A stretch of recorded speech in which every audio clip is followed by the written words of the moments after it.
Dear students, आज हमारा topic है पैसन बैक इफेक्ट। हमने लास्ट टॉपिक किया था जीमैन इफेक्ट, जिसमें हमने T1 और T2 ट्रांजिशन किया था। तो जीमैन इफेक्ट में क्या था कि हमारे पास जो मैग्नेटिक फील्ड हम अप्लाई कर रहे हैं वो वीक था, वीक मैग्नेटिक फील्ड था। किससे वीक था वो हमें पता होना चाहिए, इंटरनल मैग्नेटिक फील्ड से। इंटरनल मैग्नेटिक फील्ड कहाँ से आया? जैसे इलेक्ट्रॉन है ऑर्बिटल मोशन करता है और हमारे पास स्पिन मोशन करता है। ऑर्बिटल और स्पिन मोशन की वजह से वहां पर मैग्नेटिक इफेक्ट एग्जिस्ट होता है, क्योंकि इलेक्ट्रॉन रिवॉल्व करेगा तो वहां क्या होगा, करंट होगा, करंट होगा तो वहां पर मैग्नेटिक फील्ड होगा। तो जो हमारे पास इंटरनल मैग्नेटिक फील्ड है वो उससे कम होगा, तो वो जीमैन इफेक्ट था। जैसे जीमैन इफेक्ट में बता देता हूँ फिर आपको। जीमैन इफेक्ट में क्या था, जो मैग्नेटिक फील्ड था वो क्या था, लेस था। क्या हमारे पास internal magnetic fields, internal magnetic fields. Internal किस वजह से आया? इलेक्ट्रॉन रिवॉल्व करेगा, ऑर्बिटल मोशन और स्पिन मोशन की वजह से उसमें क्या होगा, मैग्नेटिक फील्ड आएगा, वो इंटरनल मैग्नेटिक फील्ड है। और उसमें हमारे पास जो एक्सटर्नल मैग्नेटिक फील्ड लगा रहे हैं वो क्या होना चाहिए, वीक होना चाहिए इन जीमैन इफेक्ट। तो वहां पर हमारे पास जीमैन इफेक्ट आता है। और दो में हमारे पास आता है नॉर्मल जीमैन इफेक्ट होता है और एनामोलस जीमैन इफेक्ट होता है। जैसे ही हम मैग्नेटिक फील्ड को इंक्रीज करेंगे, बढ़ाएंगे, इंक्रीज करेंगे, किससे ज़्यादा लेके जाएंगे, इंटरनल मैग्नेटिक फील्ड से हम ज़्यादा लेके जाएंगे मैग्नेटिक फील्ड को। यानी कि जो हमारे पास एक्सटर्नल मैग्नेटिक फील्ड है उसको हम इंक्रीज करेंगे, इंटरनल मैग्नेटिक फील्ड्स। जैसे ही हम इंक्रीज करेंगे मैग्नेटिक फील्ड को, हम इंक्रीज करते हुए जाएंगे तो हमारे पास जो जीमैन कंपोनेंट थे उनके बीच में जो सेपरेशन, जीमैन कंपोनेंट क्या थे, जैसे हमारे पास पैटर्न बन रहा था तो ऐसे इस टाइप में सिग्मा सिग्मा पाई, तो ये हमारे पास सिग्मा और ये पाई आ रहे थे। तो ये जो हमारे पास इनके बीच में जो सेपरेशन, किसी में हमारे पास क्या आ रहा था, 6 कंपोनेंट भी आ रहे थे। तो इनके बीच में जो सेपरेशन है, ये जो सेपरेशन है ये वाला, ये क्या होता जाएगा, इंक्रीज होता जाएगा। तो ये इंक्रीज होता जाएगा तो ये हमें दिखाई नहीं देगा जब आगे इंक्रीज होता जाएगा इनकी सेपरेशन। तो ये इसमें हमारे पास जो एनामोलस जीमैन इफेक्ट है वो किस में कन्वर्ट हो जाएगा, कैसा दिखेगा हमें, नॉर्मल जीमैन इफेक्ट। इस इफेक्ट को हम क्या बोलते हैं, पैसन बैक इफेक्ट। देखिए समझिए, अगर हम एक्सटर्नल मैग्नेटिक फील्ड को इंक्रीज करते हुए जाएंगे, यानी इंक्रीज कर देंगे किससे, इंटरनल मैग्नेटिक फील्ड से, तो हमारे पास जो जीमैन कंपोनेंट थे उनके बीच में जो सेपरेशन है वो इंक्रीज हो जाएगा। और सेपरेशन इंक्रीज होगा तो जो एनामोलस जीमैन इफेक्ट है वो कैसा दिखाई देगा, नॉर्मल जीमैन इफेक्ट दिखाई देगा। या हम कह सकते हैं anomalous Zeeman effect convert into normal Zeeman effect. This effect is called passion back effect बोलते हैं। तो इसमें हमारे पास पैसन बैक इफेक्ट की डेफिनेशन पता लग गई हमें। अब इसमें देखिए क्या होता कैसे वो देखिए। जैसे ही हमने मैग्नेटिक फील्ड को बढ़ाया तो हमारे पास जो जे और बी मैग्नेटिक फील्ड के बीच में, जे और B total angular momentum magnetic field के बीच में जो हमारे पास प्रेसिशन था वो क्या हो जाएगा, या हम कह सकते हैं कपलिंग। कपलिंग क्या हो जाएगी, ज़्यादा हो जाएगी।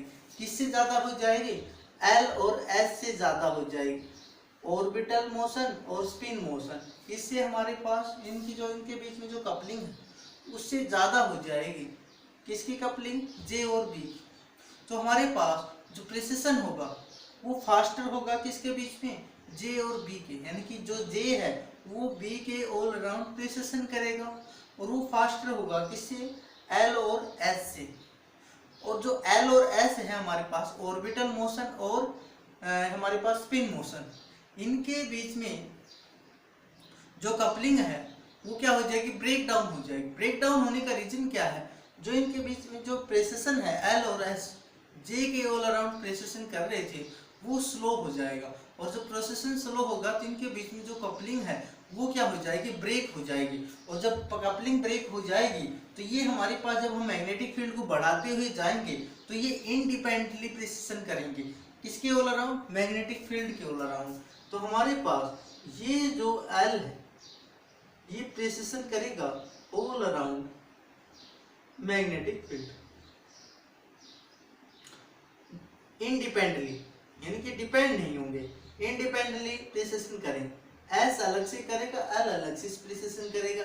और ये हमारे पास मैग्नेटिक फील्ड है जेड डायरेक्शन, ये हमारे पास एल जेड हो जाएगा अगर हम यहाँ पर प्रोजेक्शन डालेंगे, और ये हमारे पास एस जेड हो जाएगा। तो हमारे पास जो जे है वो प्रिसिशन करेगा all around magnetic field faster than L and S के। यहाँ से अगर हम एंगुलर वेलोसिटी निकालें, एंगुलर वेलोसिटी कौन सी आएगी, जो हमारे पास ऑर्बिटल मोशन प्रिसिशन कर रहा है ऑल अराउंड मैग्नेटिक फील्ड, वहां से क्या आएगी हमारे पास एंगुलर वेलोसिटी आएगी। Angular velocity denoted by omega, orbital motion की वजह से क्या आएगी, ई बाई 2m इनटू में मैग्नेटिक फील्ड। और हमारे पास स्पिन मोशन की वजह से हमारे पास क्या आएगी, ई बाई, ये हमने लास्ट क्लास में स्टडी किया था कि 2 टाइम क्यों आती है, मैग्नेटिक फील्ड आ जाएगी। तो ये हमारे पास ऑर्बिटल मोशन की वजह से एंगुलर वेलोसिटी आई है, ये स्पिन मोशन की वजह से हमारे पास एंगुलर वेलोसिटी आई है। Equation and first and second हो जाएगी हमारे पास। अब जब ये प्रिसिशन करते हैं तो यहाँ पर हमें एनर्जी कितनी होगी, तो एनर्जी हमारे पास क्या फॉर्मूला होता है, एनर्जी का फॉर्मूला डेल ई से हम इसको डिनोट करते हैं। ये क्या होता है, जो एंगुलर वेलोसिटी है मल्टीप्लाई में क्या होता है, जो प्रोजेक्शन डालेंगे, प्रोजेक्शन अलोंग द हमारे पास मैग्नेटिक फील्ड के ओर, तो यहाँ पर हमारे पास जो एल है वो प्रोजेक्शन डालेंगे यहाँ पर बी के अलोंग, ये एल जेड होगा हमारे पास। ये क्या हो जाएगा, एनर्जी क्या आ जाएगी हमारे पास ऑर्बिटल मोशन की वजह से इनटू में एल जेड। और we note that L Z कितना होगा, एल जेड कितना होता है हमारे पास M L H by 2 pi, last classes में हम इसको स्टडी कर चुके हैं। और एल एस कितना आएगा, M S H by 2। We know that M L और एम एस की हमें वैल्यू पता है कितनी होती है, मैग्नेटिक कंपोनेंट्स है हमारे पास। एम एल की कितनी होती है, L minus 1, L minus 2 and so on minus L. M S की वैल्यू कितनी होती है, ये हमारे पास S minus 1 and so on minus S. ये हमारे पास मैग्नेटिक कंपोनेंट होते हैं। ये हमारे पास इक्वेशन यहाँ पर पुट कर देते हैं फ्रॉम इक्वेशन फर्स्ट, और एल जेड की वैल्यू यहाँ से पुट कर देते हैं। तो हमारे पास एनर्जी कितनी आ जाएगी, ये आ जाएगी हमारे पास, ये वैल्यू हमारे पास ई बाई 2m है फ्रॉम इक्वेशन फर्स्ट, और एल जेड की वैल्यू कितनी है, एम एल एच बाई 2। ये इक्वेशन थर्ड हो गई। सिमिलरली डेल ई एस वो कितना हो जाएगा, ओमेगा एस मल्टीप्लाई में एल एस जेड हो जाएगा। एस जेड की वैल्यू हम यहाँ से पुट करेंगे तो ये हो जाएगा 2 इंटू में ई बाई 2m। सिमिलरली होगा यहाँ पर डब्ल्यू एस आ जाएगा और प्रोजेक्शन एस जेड, तो M S H by 2। Equation क्या हो जाएगी, फोर्थ हो जाएगी। इन हम टोटल एनर्जी निकाल लेंगे, टोटल एनर्जी दोनों को ऐड कर देंगे तो हमारे पास क्या आ जाएगा, हम यहाँ पर लिख लेते हैं कितना आएगा हमारे पास, डेल ई आ जाएगा। दोनों का एडिशन करेंगे टोटल एनर्जी, तो यहाँ पर कॉमन आ रहा है उसको हम कॉमन ले लेते हैं, तो एम एल प्लस में 2ms ये बचेगा, और इनटू में e by 2m h by 2 pi into में क्या बचेगा b।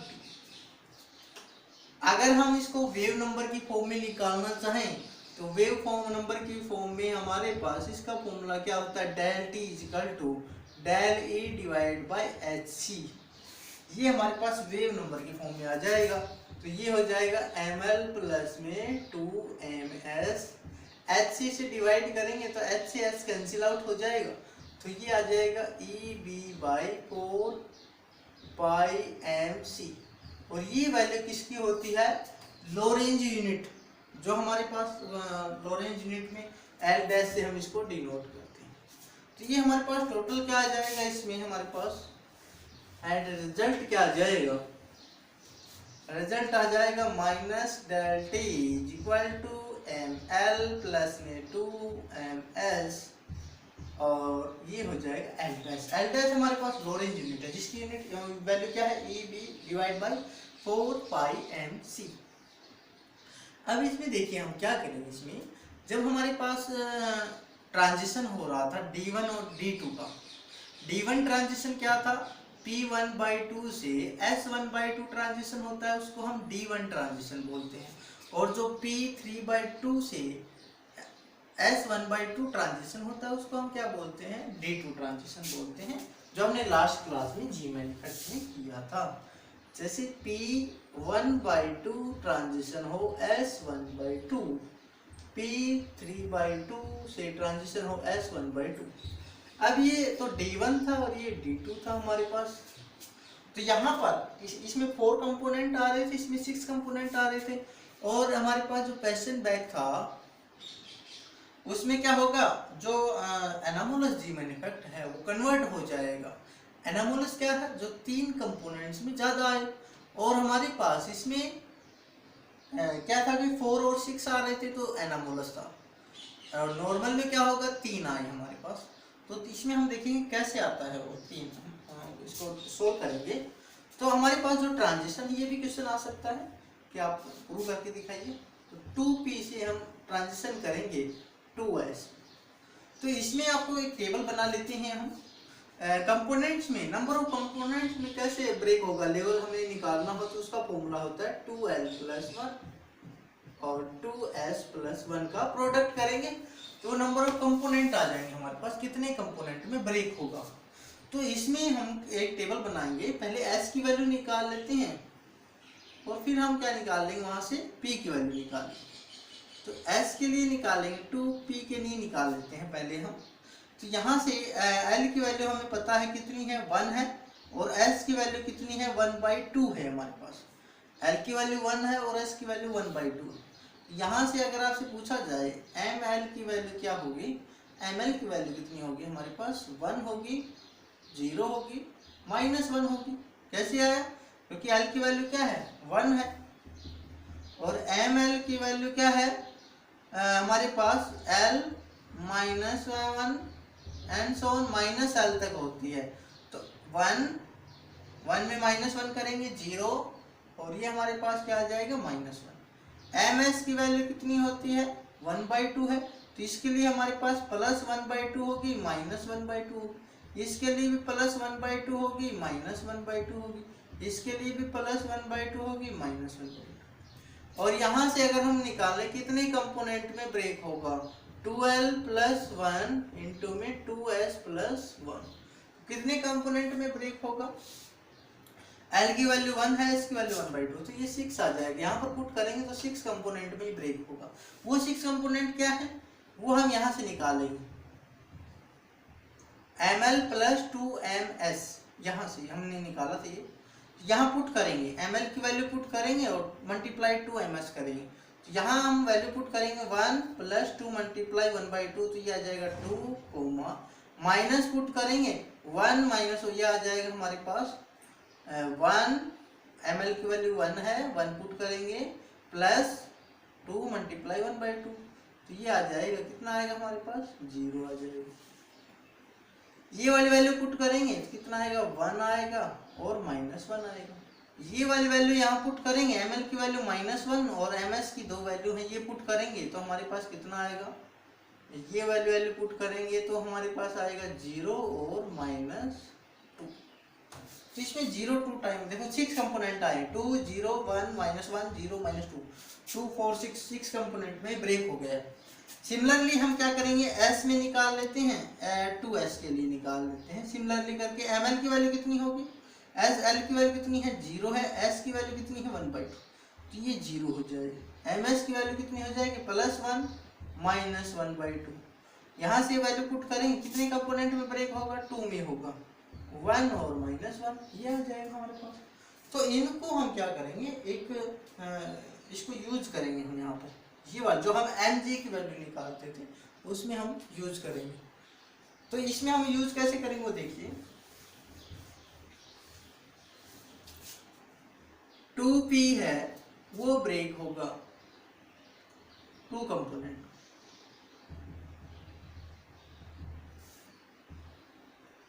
To P one 3/2, 2p 1/2, और यहाँ हमारे पास कितने में ब्रेक हो जाएगा?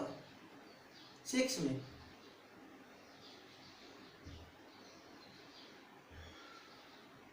2 1 0 दो बार था हमारे पास, -1 -2, तो 6 कंपोनेंट में हो गए। ये वैल्यू है, ये किसकी वैल्यू है? ml प्लस में 2ms की वैल्यू हमारे पास, और ये वाली वैल्यू है, ये 2s की वैल्यू है हमारे पास। 2 में ब्रेक होगी, 1 -1। इसमें देखिए ट्रांजिशन का हमारे पास सिलेक्शन रूल क्या है? डेल एम एल कितना है? डेल एम, या हम इसको एम एल प्लस 1 बोल सकते हैं। डेल एम कितना है? 0 हो प्लस -1। 0 कब आता है? जब हमारे पास कंपोनेंट हो पैरेलल में हो, प्लस 1 -1 कब आता है? जब परपेंडिकुलर हो। तो ट्रांजिशन देखिए कैसे होगा, ये वैल्यू आनी चाहिए, या तो 0 आए या प्लस -1 आए, तो एक तो ट्रांजिशन ये हो जाएगा। इसमें से ये वाला माइनस करेंगे, +1 आ जाएगा, और कब +1 आएगा? 0 से इसमें करेंगे, तो ये आ गया एक तो। और हमारे पास 0 कब आएगा? एक तो यहाँ पर आएगा 0, एक 0 यहाँ से यहाँ देखो। -1 कब आएगा हमारे पास? -1 कब आएगा? क्योंकि यहाँ से यहाँ करेंगे तो -2 आता है हमारे पास, तो ये होगा नहीं। -1 कहाँ आएगा हमारे पास? 0 से यहाँ जाएगा और 2 से 1 आएगा, तो ये कंपोनेंट आते हैं। तो ये हमारे पास क्या आएगा? एक तो ये हमारे पास कितना है? +1 है, तो ये सिग्मा है। ये 0 है तो पाई है हमारे पास, और ये हमारे पास सिग्मा है। तो 3 कंपोनेंट आए। क्या नाम बोला? जीमन इफेक्ट है, वो कन्वर्ट हो जाता है किसमें? नॉर्मल जीमन इफेक्ट में। नेक्स्ट टॉपिक है, नेक्स्ट क्लास में करेंगे। अगर कोई किसी को डाउट हो तो कमेंट में बॉक्स में आप डाल सकते हैं। कोई भी किसी प्रकार के कुछ समझ में नहीं आ रहा, या आपके पास बुक नहीं है तो मैं फोटो भेज सकता हूँ बुक से किसी को। तो कोई भी प्रॉब्लम हो किसी भी प्रकार की, तो आप उसमें कमेंट बॉक्स में डाल सकते हैं। Thank you.